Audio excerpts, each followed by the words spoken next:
जय हिंद दोस्तों, मैं हूं मोहम्मद वसीम खान। आप देख रहे हैं मीडिया माध्यम। दोस्तों, 2-3 दिन पहले आपने देखा होगा कि खबर बहुत ही ज़्यादा आग की तरह वायरल हो रही थी। इस खबर में ये बताया गया कि मोहम्मद शहाबुद्दीन के परिवार के साथ लालू यादव या उनके परिवार के लोगों ने एक मीटिंग की है। मीटिंग कहाँ हुई है? मीटिंग हुई है सिवान के एमएलसी विनोद जायसवाल के जो पटना का उनका आवास है, वहाँ पर ये मीटिंग हुई।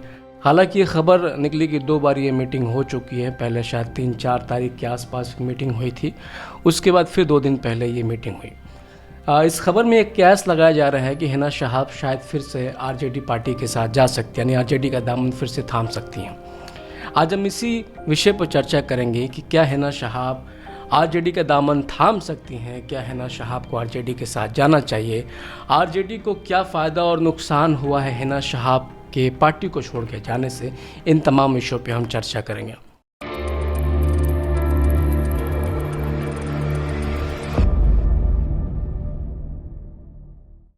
सबसे पहले दोस्तों हम बात करते हैं कि हिना शहाब यानी कि मोहम्मद शहाबुद्दीन के परिवार की दूरियां लालू यादव के परिवार और राजद के साथ कैसे बढ़ी।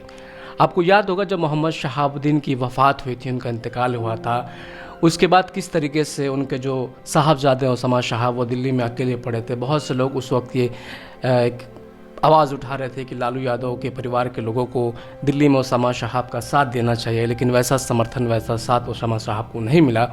इसके बाद बहुत सारे मुसलमान जो थे वो लालू यादव के परिवार का विरोध करने लगे, राजद पार्टी का विरोध करने लगे। ये कहने लगे कि जिस शख्स ने, मोहम्मद शहाबुद्दीन ने इस पार्टी की नींव रखी, जो इस पार्टी की मजबूत जड़ों में से एक थे, आज उनकी वफ़ात के समय या उनके इंतकाल के बाद भी ये पार्टी जो है उनके परिवार के साथ खड़ी नहीं है। ओसामा शहाब को उस तरीके का सपोर्ट नहीं मिल पा रहा है। एक जो ख्वाहिश उस परिवार की कि मोहम्मद शहाबुद्दीन साहब को सिवान की ज़मीन में सुपुर्द खाक करें, वहाँ उनका क्रियाक्रम हो, यानी कि जो जनाजे की और मिट्टी की रस्म हो वो अदा की जाए, वो भी नहीं हो पा रही है। तो बहुत ज़्यादा मुसलमानों ने विरोध करना शुरू किया। ये जो एक मौका था, इस मौके से कहीं ना कहीं राजद और मुसलमानों की जो दूरी है वो दूरी शुरू हुई, यानी कि एक दूसरे से ये लोग कहीं ना कहीं दूर होना इस घटना के बाद शुरू हो गए, वो दूरियां दिखने लगी। इसके बाद बहुत सारे ऐसे मौके थे, बहुत सारे ऐसे घटनाएं हमें देखने को मिली जहां कई बार मोहम्मद शहाबुद्दीन को कहीं पार्टी के पोस्टरों से, तो कहीं एक तरीके से आप कह लीजिए जब श्रद्धांजलि देने की बात आई तो शायद उस तरीके से श्रद्धांजलि पर पार्टी ने, या पार्टी की जो आला कमान के नेता हैं उन लोगों ने नहीं दिया, तो ये दूरियां देखी। बाद में इमेज कंट्रोल करने के लिए कभी तेजस्वी यादव ओसामा शहाब या उनकी बहन की शादी में आते हैं, तो कभी तेज प्रताप यादव कई बार सिवान के चक्कर लगाते हैं और ओसामा शहाब से वो मिलते हैं कि किसी तरीके से इमेज कंट्रोल किया जाए। लेकिन शायद दूरियाँ बहुत बढ़ चुकी थी और उस तरीके का एक जो रिश्ता था इस पार्टी और शहाबुद्दीन साहब के परिवार के बीच, अब थोड़ा मुश्किल था उतना करीब हो पाना। खैर, अब इसका जो खामियाजा है, इसका खामियाजा आपने देखा कि किस तरीके से उपचुनाव में कहीं ना कहीं मुसलमानों का जैसा समर्थन पहले राजद को मिलता था वैसा समर्थन अब नहीं मिल रहा था। तो पहले ये उपचुनाव हारे, उसके बाद आपने लोकसभा के चुनाव का रिजल्ट भी देखा कि किस तरीके से राजद को बहुत बड़ा जो खामियाजा है वो उठाना पड़ा, क्योंकि मुसलमानों का वोट जैसे पहले मिलता था अब नहीं मिल पा रहा है। और कारण है मोहम्मद शहाबुद्दीन और उनके परिवार के साथ जो राजद की दूरियां थी। हिना शहाब भी चुनाव हार गई, लेकिन बड़ी बात यह रही कि हिना शहाब दूसरे नंबर पर थी और हिना शहाब निर्दलीय चुनाव लड़ी थी। उनके पति भी अब इस दुनिया में नहीं हैं।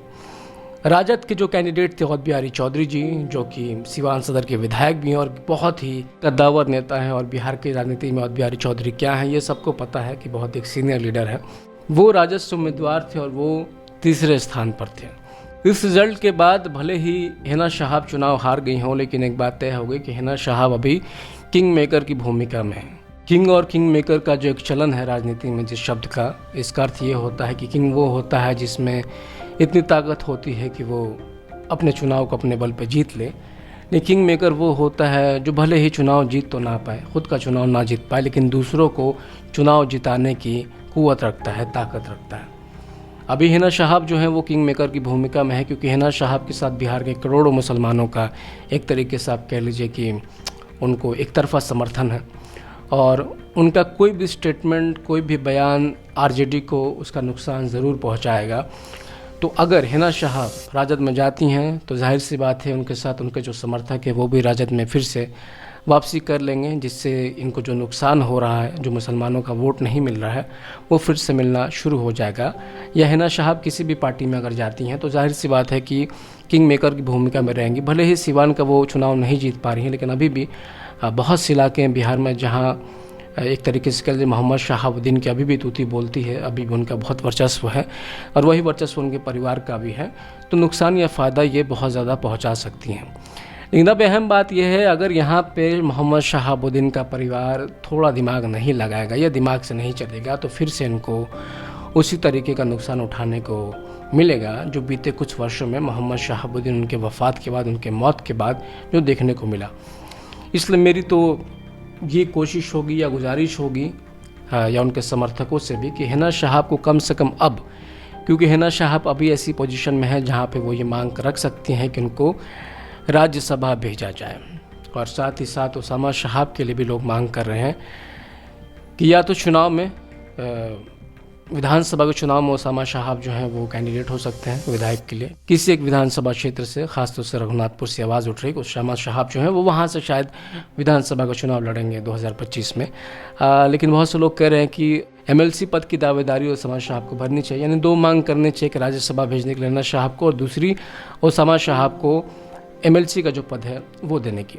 इस मामले में दूसरा एक और एंगल जो निकल के आ रहा है वो ये कही जा रही है कि कुछ दिन पहले आपने देखा होगा कि बंगाल में कहीं चोरी हुई थी, तो उस चोर की तलाश में पुलिस जो है वो सिवान के पूर्व सांसद मोहम्मद शहाबुद्दीन के घर गई थी रेड करने के लिए, छापा मारने के लिए। बहुत से चैनलों में इस खबर को दिखाया गया था कि किसी चोर की तलाश थी, पुलिस को खबर मिली कि मोहम्मद शहाबुद्दीन साहब के घर के आसपास वो चोर है, तो उनके घर पहुंची या किसी तरीके से उनको परेशान किया या उनसे कोई इन्फॉर्मेशन निकाली।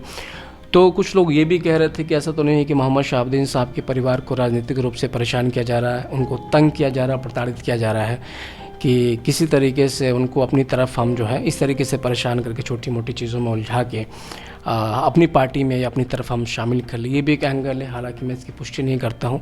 ये वो बातें हैं जो आप लोग भी सोशल मीडिया पे देखते होंगे या कहीं चाय की टपरी पे दो चार लोग बात कर रहे होंगे, तो आप भी कभी ना कभी तो ऐसी बातें आपने सुनी होगी। तो ये भी एंगल हो सकता है कि परेशान करके भी शायद उनको अपनी तरफ जो है कुछ लोग खींचना चाहते हैं।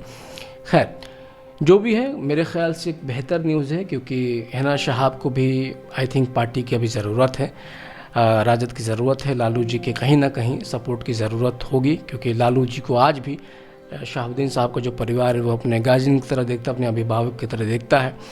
और उतनी ही ज़रूरत मुझे लगता है कि राजद पार्टी को भी हिना शहाब और उसामा शहाब की है, क्योंकि अगर मुसलमानों का एक समर्थन चाहिए, MY समीकरण को अगर उनको कायम रखना है, आगे इसी तरीके से बढ़ाना, जैसे कि कुछ साल पहले जैसे कि MY समीकरण चल रहा था, तो हिना शहाब को और उसामा शहाब को साथ लेकर राजद को चलना बहुत ज़रूरी है। खैर आप भी अपनी प्रतिक्रिया कमेंट सेक्शन में दीजिए, लिखिए आप क्या सोचते हैं इस बारे में, क्या मैडम को राजद के साथ जाना चाहिए या नहीं जाना चाहिए। अगर आप इस चैनल पे पहली बार आए हैं तो हमारे चैनल को सब्सक्राइब कीजिए। अगर ये वीडियो पसंद आई हो तो वीडियो को आगे शेयर करें और देखते रहें मीडिया माध्यम। जय हिंद।